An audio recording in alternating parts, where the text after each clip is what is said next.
Assalamu alaikum heɗitoɓe tedduɓe, barka min e fottuki nder taskaram kubaruuji sakiraaɓe radio Kano. Hande Jumɓaare 21 lewru go'aburu hitande 2022 foti e 17 lewru Sappordu Raajibi hitande 1443. On jaɓɓama sanne nder kubaruuji men hande janganowon ɗi Nase Yusuf Usman. Madalisa lutoɓe leydi Nigeria andini wiɗitaki dow balmi majjuɗi gila sigorde balmi polisaɓe leydi kawtuɗi e bindigaji e kaaƴe malfa 1,153 e temeɗɗe 459. Non ma Madalisa kan umri hoorejo taadiɓe polisaɓe Nigeria yawɗina wiɗitaki heɓtaɓe majjini balmi ɗin. Madalisa kan andini ka nder jonde maka Kenya Alhamisa ɓawo cimtol gila ofisru biɗito gomnati moggal leydi ngol hitande 2019 wangini majjuki balmi ɗin bano jeyayɗe nder leydi pamtini. Nder balmi majjuɗi kawti e bindigaji AK-47 kewtuɗi 18,3 e ma bindigaji goɗɗi kewtuɗi 3,992. Bo wala ngokka labka dow majjuki balmi ɗin fa hewti lewru go'aburu hitande 2020. Ummatore ɗunde kolli mettam ɓeram dow mbaruki ɓiɗɗo debbo mo duuɓi 5 to diwal Kano ko wangi nyande Alhamisa. Hukuma taadiɓe polisaɓe diwal Kano andini yiwki guskire Hanifa ɓawo nyalɗe 40 ko o majji. Dow jajande Twitter kanka woni hunde mawnde nde haalete gila ko ka wangi. Modibbo kollitowo to jangirde ɓiɗɗo on kanko tumete e wujjukimo e ma mbarukimo, non ma o uwimo nder jangirde nden. Woɓɓe naftirtoɓe jajande Twitter nden ƴowniti hukuma yawɗina hitaki tumaɗo on sabu wonnuki wakkati hollayi aadilaku dow maka.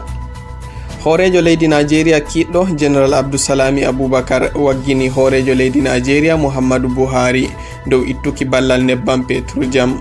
O wangini ka nyalde Alhamisa to Abuja lamorde leydi Nigeria nder humto 19 ngo jayde Daily Trust to o haali dow kuje ɗuɗɗe daranɗe fiji leydi Nigeria. Laamu Buhari ni tabbitini ittuki wallinde nde gomnati hokkata dow coggu nebbam petrojam nder lewru 6 Abru hitande nde. Non ma ardiɓe e ma dente ɗuɗɗe kawtuɗe dental golloɓe ngal NLC kolli jabrude nden hanayi sabu ɓillaji ɗi leydiyankoɓe gontiri. Joni bo payen yaasi leydi. Hoorejo gomnati soji en leydi Sudan General Abdul Fattah al-Burhan suɓi minista en 15 tigotoɓe ardungal leydi ndin. O suɓi minista en ɓen lebbi 3 ɓawo nde o jabti laamu demokradiya ley ardungal Abdallah Hamdok ko jiiɓi taskaram cuɓi mawɗi. Gila liɓal laamu nyalde 20 lewru sapporu hitande salinde konankoɓe soji en leydi ndin mbari ɗuɗɓe gaɗoɓe wankore yedduki ardungal soji. Suɓuki minista en ɓen bano maskiɓe fiji siyasi kolli tammayi hoynuki wankore gila ummatore tefoɓe soji en acca ardungal leydi ndin fuf. Joni bo pa en leydi Ethiopia. Jajande Twitter darni naftirtoɓe nde to leydi Ethiopia sabu baale ɗe ɓe bangini nder jajande nden lutande didaɗi maare bo e ɗum tuma ballay yajinki fitinaji nder leydi ndin. Kono laati jajande nden limtayi ɗuɗgal jayɗe maɓɓaɗe ɗen, amma ni balmanko'en Tigre bangini dow jajayɗe maɓɓaɗe ɗen kewtayi temeɗɗe. Jajande nden wangini dow jabrude haɗuki yimɓe hutinirki nde ɗum nder jabruɗe kocaɗe ngam faddaki fitinaji ukkotoɗi nder leydi ndin sabu eɓe binda bindi lutuɗi didaɗi maare. Kamɓe bo maɓɓanaɓe Twitter nder leydi ndin mboytorake dow ɓe cendama e tokkoɓe ɓe.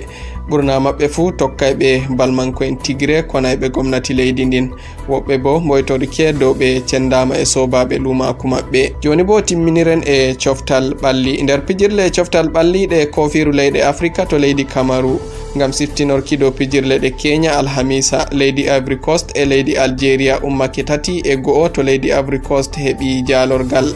Non ma hakkunde leydi Gambia e Tunisia Gambia jalake 1-1. Ha fahin nder pijirle ɗe Kenya leydi Mali ummake e seyo ha ɓe jaali leydi Mauritania e 2. Leydi Nigeria e heddi yeso e toɓɓe 9 dow leydi Kamaru e leydi Morocco e Ivory Coast e leydi Mali e ma leydi Gambia marɓe toɓɓe 2 ngori fuu. Tokkuɓe kawti e leydi Egypt e ma leydi Equatorial Guinea marɓe toɓɓe 2-1. Fa joni Vincent Aboubakar mo leydi Cameroon kanko heddi yeso e bi 5. tokki ɗum Ibrahima Kone mo leydi Mali e bi tati. Tokkuɓe kawti e Abli Diallo mo leydi Gambia e Ahmed Mogni mo leydi Comoros e Magadino Mango mo leydi Malawi e bi ɗiɗɗiɗi. Woɓɓe maɓɓe bi ɗiɗɗiɗi kawti e Jim Alevena e Kari Tako e Kambi mo leydi Kamaru e ma Nicolas Pepe mo leydi Ivory Coast e Sofiane Boufal pijanowo leydi Morocco e kadi Wabi Kazri mo leydi Tunisia. Pijirle yesoje nyalde alat leydi Burkina Faso fijay e leydi Gabon ba jamdi 5 waktu Nigeria. Non ma nyalde alat nden fijirde hakkunde leydi Nigeria e Tunisia tammi fijeki jamdi 7 jemma. Kerol kubaruji men ɗi hande jumɓare nyalde altine to Allah jaɓi min co'oyto e goɗɗi. On gettama sanne e heɗitaki. On mbawai tokkon jayjayɗe amin ɗe Facebook e Telegram e Twitter e ma Instagram @sakiraaɓe media. Non ma on mbawai bindanon min dow email sakiraaɓemedia@gmail.com. dow darde hudiɗiraɓe am Surajo Ibrahim Tete e Hamidou Jaɓɓule e ma Aboubakar Yunusa Yakanaji wallutuɓe am nder taskitaki hande.